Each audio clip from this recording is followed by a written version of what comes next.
بسم اللہ الرحمن الرحیم۔ السلام علیکم۔ شہزادی اور دھوبی کا بچہ۔ اگر ایک انسان سے بن دیکھے محبت ہو سکتی ہے تو بھلا اللہ سے بن دیکھے محبت کیوں نہیں ہو سکتی؟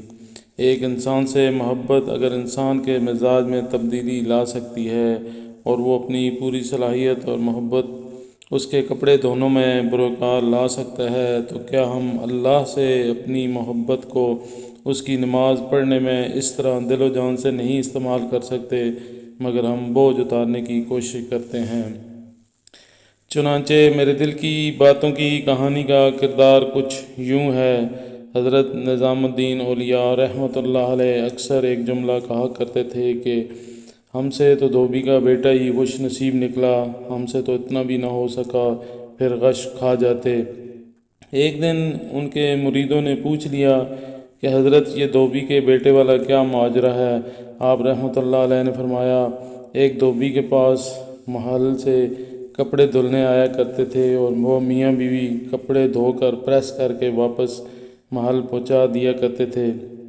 ان کا ایک بیٹا بھی تھا جو جوان ہوا تو کپڑے دھونے میں والدین کا ہاتھ بٹانے لگا۔ کپڑوں میں شہزادی کے کپڑے بھی ہوتے جن کو دھوتے دھوتے وہ شہزادی کے نادیدہ عشق میں مبتلا ہو گیا۔ محبت کے جذبے کے جاگ جانے کے بعد اس کے اطوار بدل گئے۔ وہ شہزادی کے کپڑے الگ کرتا، انہیں خوب اچھی طرح دھوتا، انہیں استری کرنے کے بعد ایک خاص نرالے انداز میں طے کر کے رکھتا۔ سلسلہ چلتا رہا۔ آخرکار والدہ نے اس تبدیلی کو نوٹ کیا اور دھوبی کے کان میں خسر پسر کی کہ یہ تو لگتا ہے سارے خاندان کو مروائے گا، یہ تو شہزادی کے عشق میں مبتلا ہو گیا ہے۔ والد نے بیٹے کے کپڑے دھونے پر پابندی لگا دی۔ ادھر جب تک لڑکا محبت کے زیر اثر محبوب کی کوئی خدمت بجا لاتا تھا، محبت کا بخار نکلتا رہتا تھا، مگر جب وہ اس خدمت میں ہٹ گیا تو لڑکا بیمار پڑ گیا اور چند دن کے بعد فوت ہو گیا۔ ادھر کپڑوں کی دھلائی اور تہہ بندی کا انداز بدلا تو شہزادی نے دھوبن کو بلا بھیجا اور اس سے پوچھا کہ میرے کپڑے کون دھوتا ہے؟ دھوبن نے جواب دیا کہ شہزادی عالیہ میں دھوتی ہوں۔ شہزادی نے کہا پہلے کون دھوتا تھا؟ دھوبن نے کہا میں ہی دھوتی تھی۔ شہزادی نے اسے کہا کہ یہ کپڑا تہہ کرو۔ اب دھوبن سے وہ ویسے طے نہیں ہوا تو شہزادی نے اسے ڈانٹا کہ تم جھوٹ بولتی ہو، سچ سچ بتاؤ ورنہ سزا ملے گی۔ دھوبن کے سامنے کوئی راستہ بھی نہیں تھا، دوسرا کچھ دل بھی غم سے بھرا ہوا تھا۔ وہ زاروں قطار رونے لگ گئی اور سارا ماجرا شہزادی سے کہہ دیا۔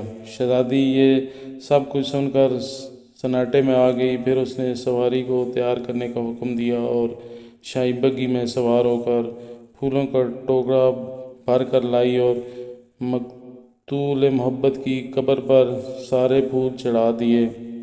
پھر زندگی بھر اس کا یہ معمول رہا کہ وہ اس دھوبی کے بچے کی برسی پر اس کی قبر پر پھول چڑھانے ضرور جاتی۔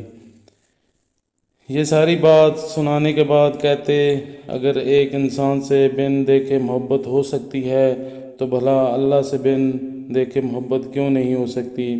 ایک انسان سے محبت اگر انسان کے مزاج میں تبدیلی لا سکتی ہے اور وہ اپنی پوری صلاحیت اور محبت اس کے کپڑے دھونے میں بروکار لا سکتا ہے تو کیا ہم لوگ اللہ سے اپنی محبت کو اس کی نماز پڑھنے میں اس طرح دل و جان سے نہیں استعمال کر سکتے مگر ہم بوجھ اتارنے کی کوشش کرتے ہیں؟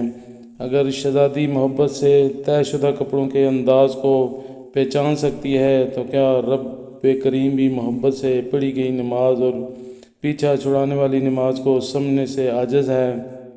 حضرت نظام الدین اولیاء رحمۃ اللہ علیہ پھر فرماتے، وہ دھوبی کا بچہ اس وجہ سے کامیاب ہے کہ اس کی محبت کو قبول کر لیا گیا، جبکہ ہمارے انجام کو کوئی پتہ نہیں قبول ہوگی یا منہ پر مار دی جائے گی۔ اللہ جس طرح ایمان اور روزے کا مطالبہ کرتا ہے اسی طرح محبت کا تقاضا بھی کرتا ہے۔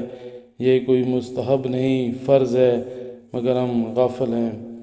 کہانیاں، جنرل نالج، پہیلیاں اور اسلامک معلومات کے لیے میرے چینل کو سبسکرائب کیجئے۔ شکریہ۔ اللہ حافظ۔